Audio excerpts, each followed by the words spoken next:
మరొక channel delete అయ్యాక మళ్ళీ ఇంకొక ఛానల్ పెట్టి చెయ్యాలంటే నమ్మకం పోయి ఉంటుంది, డిప్రెషన్ కూడా వచ్చేస్తుంది. చాలా ఇష్టంతో ఛానల్ పెట్టాము చాలా ఒక 15 days ఫుల్ డిప్రెషన్ ఉన్నప్పుడు ఫ్రెండ్స్ అప్పటి వరకు అమ్మ నాన్నలు కూడా సపోర్ట్ చేయలేదు, ఫ్యామిలీ ఎవరు సపోర్ట్ చేయలేదు, ఫ్రెండ్స్ అక్క వదిన వీళ్ళు సపోర్ట్. ఎప్పుడైతే ఛానల్ డిలీట్ అయిందో అప్పుడు అమ్మలు ముందుకు వచ్చారు.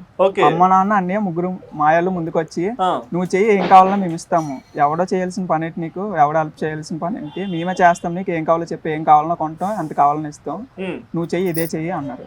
మొత్తానికి నీ మీద ఒక నమ్మకాన్ని వాళ్ళు చూపించేశారు. ఎప్పుడైతే ఛానల్ డిలీట్ చేశాడో అవతల పర్సన్ అప్పటి నుంచి సపోర్ట్ వచ్చింది బాగా. ఓకే, అది చేయడం కూడా అప్పుడు తిట్టుకున్నాను కానీ బ్యాడ్ ఫీల్ అయినప్పుడు, ఇప్పుడైతే అది చేయడం మంచిదైంది అనిపించింది ఇప్పుడు. సో అది చేసినప్పుడు నీ మెంటల్ స్ట్రెంగ్త్ ఎలా ఉండేది? అంటే అన్ని కొట్టేయాలి అవి ఉండేది.